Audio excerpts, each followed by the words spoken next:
Hola a todos, bienvenidos de nuevo a mi canal y espero que estés teniendo un buen día dentro de lo que cabe, porque hoy tenemos que sentarnos a platicar muy seriamente sobre lo que está pasando en el pulso digital del país, específicamente en X.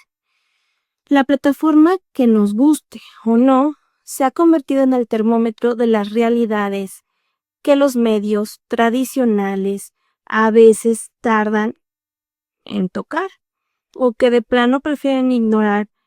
Así es que vamos a empezar de una vez, ¿va? Hoy vamos a desmenuzar 4 historias que se han vuelto virales en las últimas horas. 4 notas que representan un contraste brutal de lo que somos y de lo que enfrentamos. Por un lado, vamos a ver el descaro absoluto de quienes creen que la ley no les aplica. Por el otro, una lección de humanidad internacional que nos debería avergonzar como sociedad ante la indiferencia. Y para cerrar, 2 denuncias de una gravedad institucional tremenda. Una crisis de salud que afecta a los más vulnerables en Tlalpan y un caso de presunto influyentismo político en el Estado de México, que está movilizando a miles de internautas exigiendo justicia. Les pido que se queden a lo largo de todo este video, porque cada caso tiene un trasfondo y un análisis que necesitamos hacer juntos. No nos vamos a quedar solo por encima de la nota. Vamos a rascarle al por qué pasa esto en nuestro país. Y antes de empezar, ya se la sabe. Dejen su valioso me gusta, suscríbanse si son nuevos por aquí y activen la campanita. Su apoyo es lo que permite que sigamos manteniendo este espacio independiente y libre de censura. Ahora sí, acomódense porque tenemos mucho de qué hablar. Y arrancamos. Bueno, el fenómeno del charolazo digital, de la victimización a la impunidad, pues vamos ahora sí a comenzar con una historia que parece sacada de una tragicomedia de ficción, pero que lamentablemente ocurrió en nuestra realidad digital. En las últimas horas, el nombre de la conocida política y creadora de contenido Nay Salvatori se volvió tendencia, pero no precisamente por ella, sino por una persona de su círculo cercano. El caso comenzó a encender las alarmas en X cuando se viralizó un video donde se mostraba la detención de una mujer por parte de elementos de la policía. En ese primer fragmento, la narrativa que se intentó colocar en las redes era la de una madre de familia que supuestamente estaba siendo sometida de manera injusta y desproporcionada por las fuerzas del orden. Todo esto frente a sus hijos. Como era de esperarse, la primera reacción del internet fue la indignación generalizada. Digo, hasta yo misma me indigné. Ay, pero el algoritmo de X empezó a empujar el video, la gente empezó a reclamar el actuar policial y Solidaridad Digital se volcó hacia ella. Pero, amigos, en la era de las transmisiones en vivo, el peor enemigo de la estrategia es el ego o la falta de control. Horas más tarde, las cosas dieron un giro dramático de 180 grados y pues en una transmisión posterior a esta misma mujer, se le fue la boca por completo. En un aparente arranque de prepotencia o buscando intimidar a quienes la cuestionaban, que pues obviamente eran los policías, pasó de ser la supuesta víctima desamparada a presumir conexiones de un calibre sumamente peligroso. A viva voz afirmó conocer a personajes de alta relevancia en los estados de Veracruz y Oaxaca. Presumió ser dueña de 2 centros joyeros de gran importancia y por si fuera poco aseguró haber sido pareja sentimental de un conocido líder de una organización delictiva, con fuerte presencia en el país, afirmando de manera casi ridícula que este personaje la sigue buscando por una cuestión de amor. Lo verdaderamente paradójico de este asunto es el nivel de disonancia cognitiva. Tras lanzar este discurso donde presume protección y nexos con el mundo de la ilegalidad, remata culpando a los policías locales de que no hacen nada y de que la seguridad está mal. El análisis del caso. Bueno, ¿qué nos dice este caso sobre la cultura del charolazo en México? Durante décadas, el influyentismo se manejaba en lo oscurito, con una llamada telefónica o una tarjeta de presentación. Hoy, con las redes sociales, ese comportamiento se ha democratizado y digitalizado. La gente graba en vivo no para documentar una injusticia, sino para intentar usar el peso de la opinión pública o, en su caso, la sombra de la intimidación como un escudo de impunidad. Este caso se volvió viral en X porque expone la facilidad con la que se puede manipular una narrativa inicial en plataformas digitales. Nos demuestra que no todo lo que vemos en un video de 30 segundos representa la verdad absoluta de un hecho. Pasamos de exigir justicia por un presunto abuso policial a presenciar una confesión explícita de privilegios e influencias fuera de la ley. Déjenme en los comentarios. ¿Ustedes creen que este tipo de declaraciones deban ser investigadas de oficio por las autoridades federales o se quedará simplemente como un momento de excesiva honestidad y fanfarronería en internet? Los leo en los comentarios. Ahora, la empatía no es un accidente. El espejo de Suecia frente a la indiferencia. Y aquí vamos a hablar de estos suecos. Vamos a cambiar radicalmente de tema, pero no de plataforma, ¿eh? Entre tanta confrontación y polarización que solemos ver en X, hubo un rayo de luz que conmovió a miles de personas, pero que al mismo tiempo nos dejó una tarea de reflexión enorme. Seguro les apareció en su timeline el video del emotivo encuentro entre un grupo de aficionados al fútbol provenientes de Suecia y el colectivo de las Madres Buscadoras en la ciudad de Monterrey. Para ponerlos en contexto, las Madres Buscadoras se encontraban realizando una de sus protestas y jornadas de visibilización pacífica en las calles. En ese mismo lugar coincidió la afición sueca, que estaba en nuestro país en un ambiente de fiesta y celebración deportiva, lo que en cualquier otra circunstancia pudo haber sido un momento de tensión o de simple indiferencia. Pero se convirtió en un abrazo colectivo que obviamente que se volvió viral a nivel global. Los aficionados extranjeros detuvieron su festejo, apagaron los cantos futbolísticos, se acercaron a las madres, las escucharon con absoluto respeto y terminaron fundidos en abrazos y lágrimas de consuelo.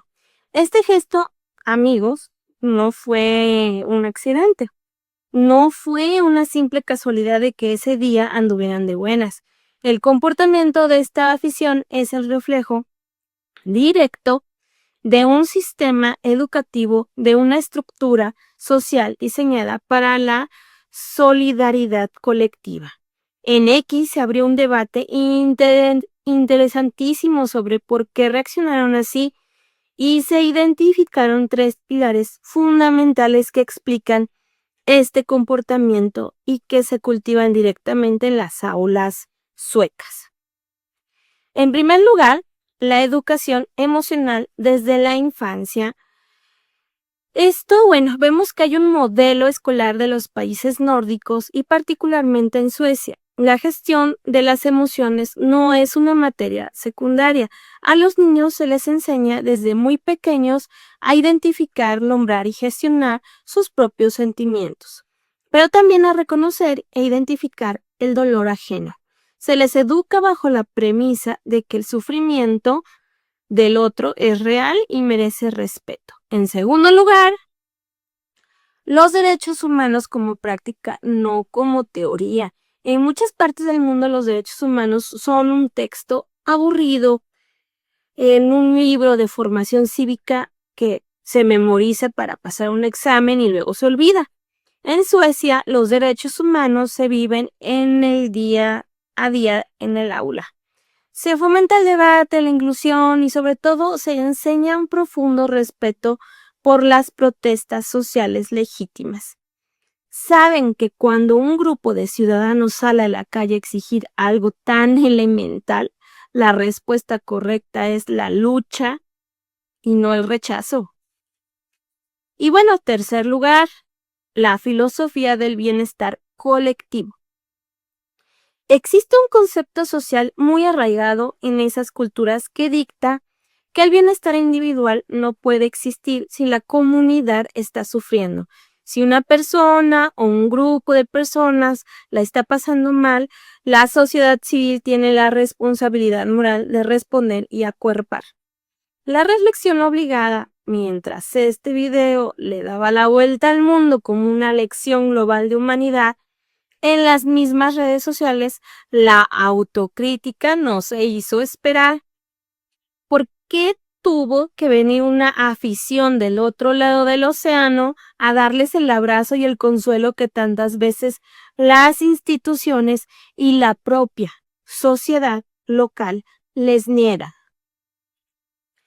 Nos hemos acostumbrado tanto a la violencia y al dolor en nuestro día a día que de alguna manera hemos normalizado ver colectivos buscando a sus familiares en la tierra. Nos cruzamos de acera, cerramos la ventana del coche o ignoramos las publicaciones en redes porque no es nuestro problema. La verdadera educación de una nación no se mide por cuántos títulos universitarios se expiden o por el crecimiento del Producto Interno Bruto. Se mide en la capacidad que tienen sus ciudadanos de detenerse ante el dolor de un tercero. Ojalá este video sirva para que miremos ese espejo y empecemos a cultivar esa empatía desde nuestras propias trincheras. Seguimos con la tercera nota. Y esto sí es un llamado es una alerta humanitaria y la infancia invisible en el Hospital Psiquiátrico de Tlalpan. De eso es de lo que vamos a hablar hoy. Pasamos ahora a una denuncia de extrema gravedad que requiere de la máxima difusión y de una respuesta inmediata por parte de las autoridades de salud a nivel federal y local.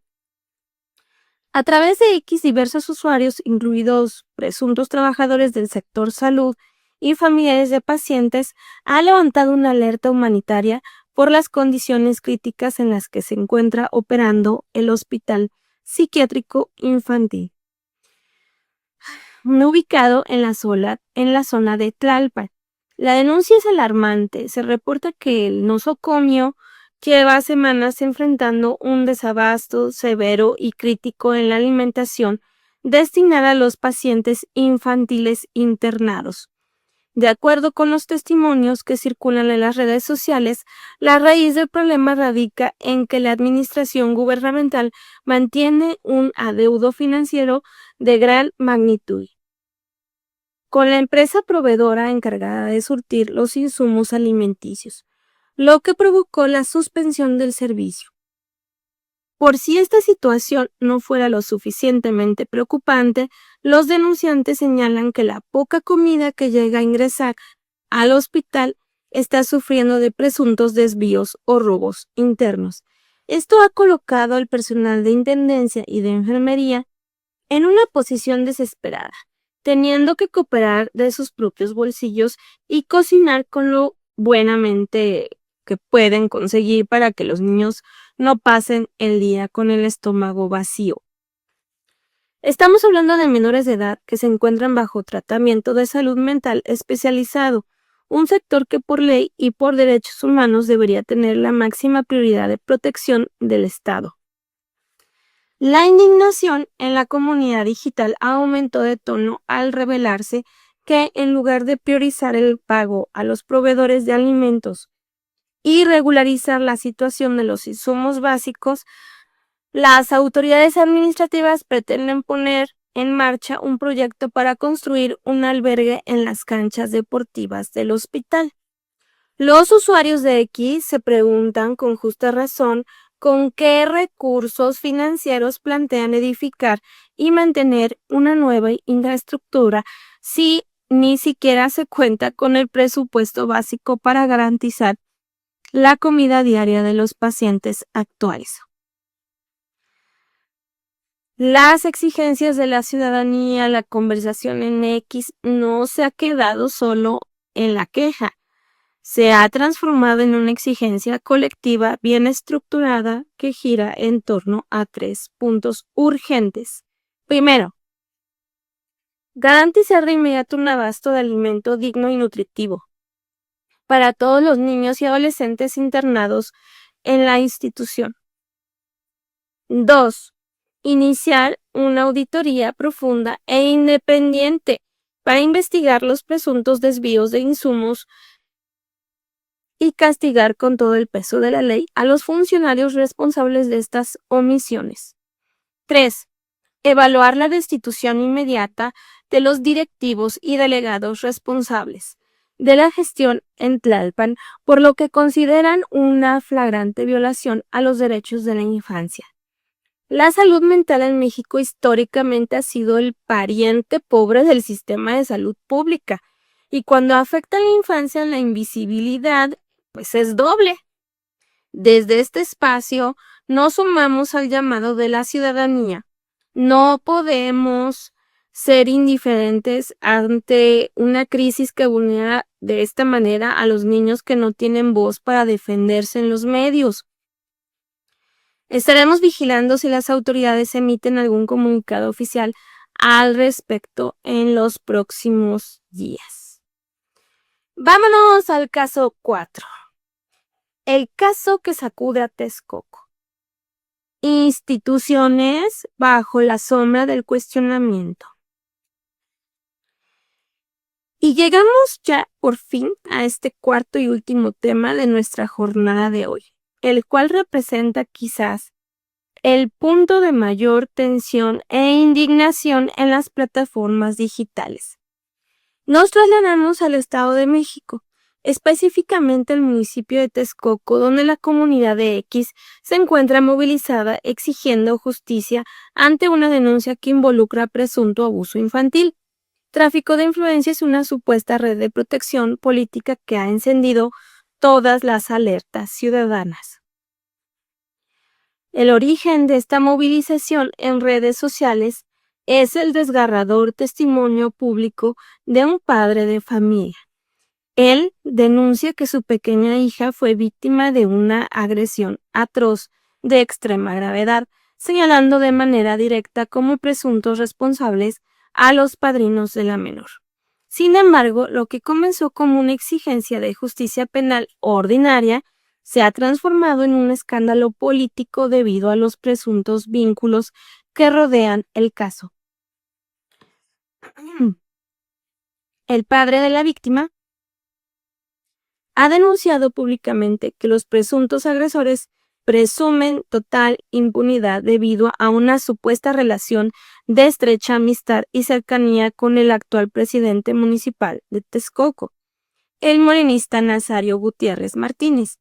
La ciudadanía en X ha desglosado este caso en dos vertientes sumamente delicadas que ponen en entredicho la transparencia de las instituciones locales. Las dos vertientes de la ciudadanía son el aparato legal del ayuntamiento. En los hilos informativos que se han vuelto tendencia, obviamente en X, se menciona explícitamente a un abogado de nombre Jean Paul Guerrero Muñoz, quien presuntamente forma parte de la plantilla laboral del Ayuntamiento de Texcoco, bajo las órdenes directas del alcalde. La denuncia ciudadana apunta a que este litigante estaría operando como la defensa legal de los acusados, lo que ha levantado suspicacias sobre el uso de recursos y el peso del poder municipal para favorecer e intervenir en un caso de índole estrictamente particular y de una naturaleza tan delicada. La segunda vertiente, y quizás la más alarmante para el Estado de Derecho, involucra a la Procuración de Justicia. El padre de familia ha manifestado públicamente que, lejos de recibir la protección del Ministerio Público, ha sido objeto de presuntas intimidaciones, extorsiones y amenazas por parte de personal adscrito a la propia Fiscalía Local de Texcoco.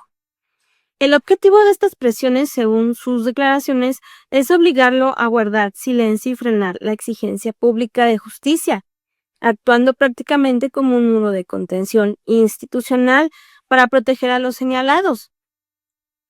La crispación social en las redes se intensificó aún más al difundirse que, de manera paralela a este drama familiar y a la exigencia de justicia en las calles, pues diversos sectores locales organizaron un festejo de cumpleaños para el alcalde Nazario Gutiérrez en el Salón Ejidal de San Miguel Tlaixpan. Los usuarios de X señalaron que este evento, realizado en pleno horario laboral, presuntamente vulnera lo establecido en la Ley de Responsabilidades Administrativas del Estado de México y municipios respecto a las conductas de los servidores públicos, criticando la aparente desconexión entre las celebraciones de la clase política y las urgencias de seguridad y justicia de la población. El llamado a las autoridades centrales ante el riesgo inminente que percibe la familia y la aparente parálisis de las autoridades municipales, la comunidad digital ha lanzado un llamado urgente de máxima difusión, etiquetando a las cuentas centrales de la Fiscalía General de Justicia del Estado de México y a la Comisión de Derechos Humanos de la entidad, CODEM. La exigencia es clara y contundente. Se solicita la intervención inmediata de los órganos centrales para que atraigan la investigación, dejen sin efecto cualquier intento de intimidación local, ejecuten los mandamientos judiciales correspondientes y garanticen de manera absoluta la integridad física y emocional del padre y de la menor afectada. La justicia en un sistema democrático no puede bajo ninguna circunstancia estar sujeta a compadrazgos políticos ni a influencias gubernamentales.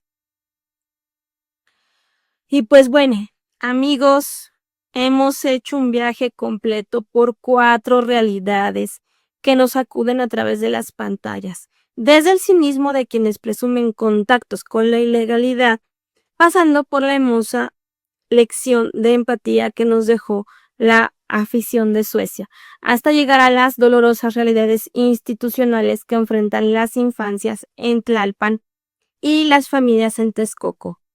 La pregunta que les dejo sobre la mesa y que me gustaría que debatiéramos en la caja de comentarios, con el debido respeto, es la siguiente.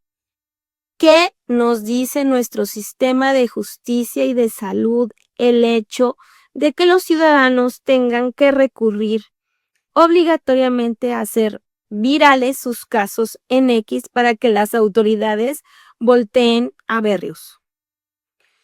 ¿Estamos ante una ciudadanía cada vez más organizada o ante un colapso de los canales institucionales tradicionales? Si consideras que este análisis pausado, objetivo y sin censura es valioso para romper el cerco de la información, te pido que me apoyes dejando tu like. Compartir este video en tus propias redes sociales nos ayuda muchísimo a vencer al algoritmo y a que estos temas no se queden en el olvido. Tampoco olvides suscribirte si aún no lo has hecho. Les agradezco enormemente el favor de su atención y el tiempo que le dedican a este espacio. Cuídense mucho, manténganse en contacto, muy informados y nos vemos en el próximo video. Hasta la próxima.